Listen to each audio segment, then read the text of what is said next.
And welcome back to the Lion's Den, everybody. This is Sky Marshall here, bringing you the new Global War 36 version 4 map. It has finally arrived, got it yesterday. It's like 4 in the morning here. I raced down here to open it up because I needed some much deserved sleep. And now I'm just in awe looking at the map. Version 3, thought it was a beautiful map. This takes it to the next level. You can see with this map, just narrowing in some details here, you can see the Mid-Atlantic Ridge, so a lot of oceanic features. You can also see lines around certain island groups as well.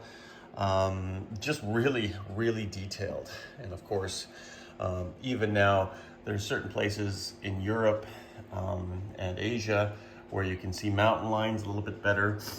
Greece, like Macedonia and Thessaly, you can see a well-defined and clear border now. And obviously it's much bigger because if you look at the Mediterranean, it's larger because they got rid of Antarctica down here. So there's no more Antarctica, which, you know, it's okay. We don't need to really worry about it too much. But yeah, they refined the jungle terrain a little bit better. So you can see the differences there.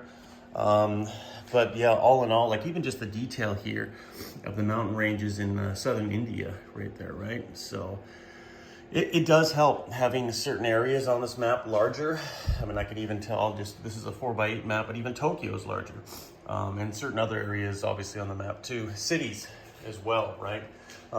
Many people know now since version 5 or version 4 has come out, we actually have 5 territories now in Turkey. You know, 2 cities, Istanbul and Ankara being the capital, obviously. But you go up here north into Moscow, Kiev, Stalingrad, Smolensk, Leningrad. Cities are clearly bigger. Even the city in Warsaw, just because the map's larger too, right? We do know now that there's another territory, Podlachachi in Poland there.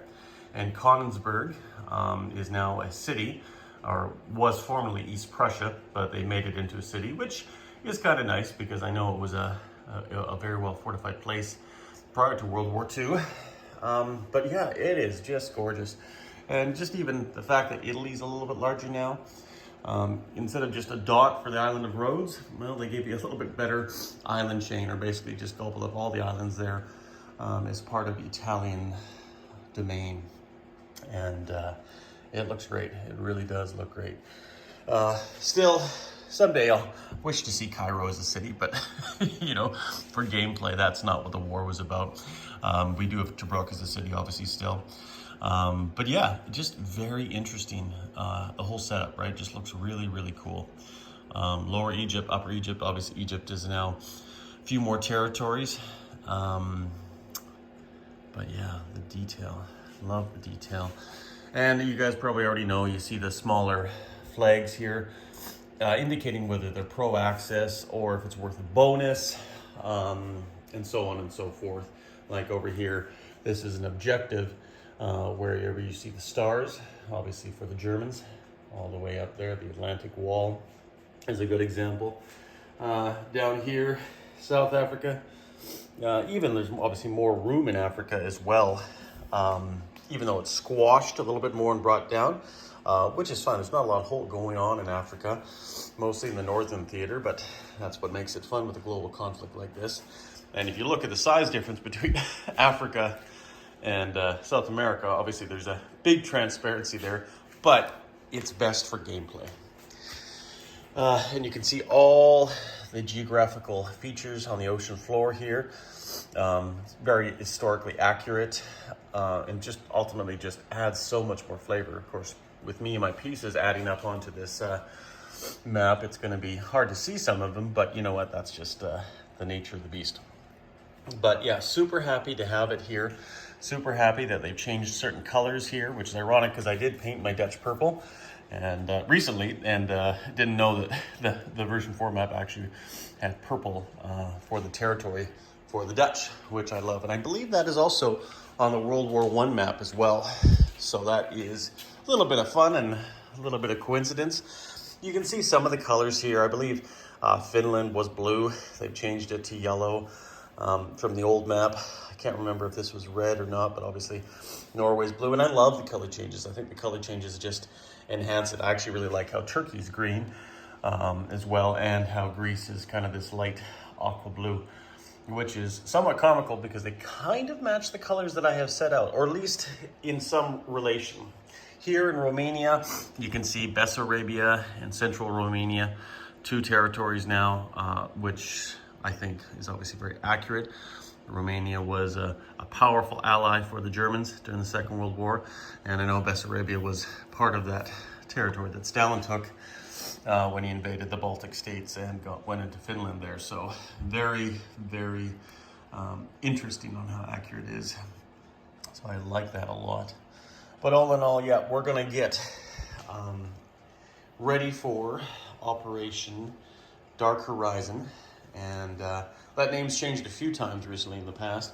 We were originally Operation, I don't remember what the first name was, but we decided to change it. And it was gonna be Operation New Horizon.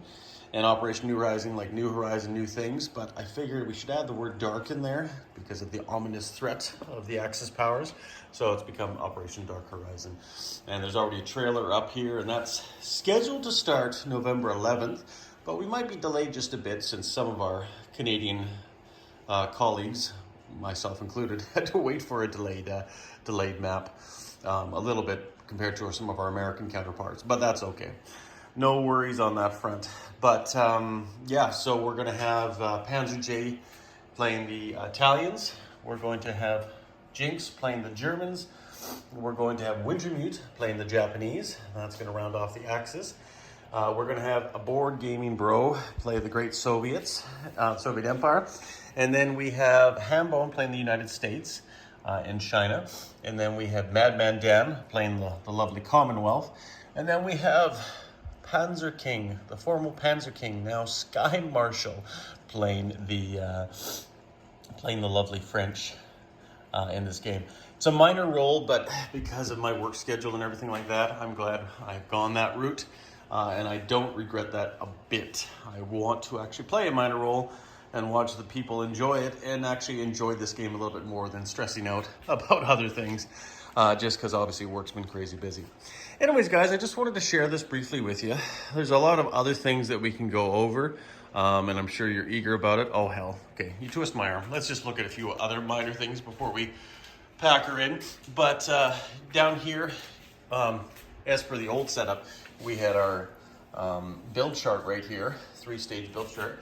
Well, now it's actually on the map here, which is totally fine. But you can see where all our ships are going to be: battle cruisers, heavy cruisers, light carriers, fortifications, all that stuff. So that's where it is now. So that's one thing to keep in mind if you're going to be building something. And then over here, nice reference, strategic naval, or strategic rail movement, I should say, on here. Rather than pulling up a reference chart or remembering what it is, you can just quickly look at the board. And they're off on obscure areas, no man's land, where a lot of things you don't need. So I'm totally fine with that.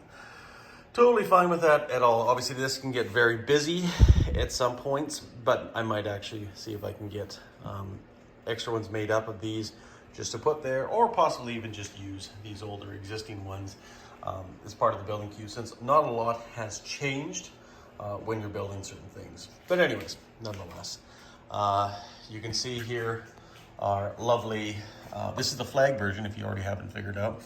So everywhere we have the flags, which goes well with my flags that I have, tokens that I usually put on here.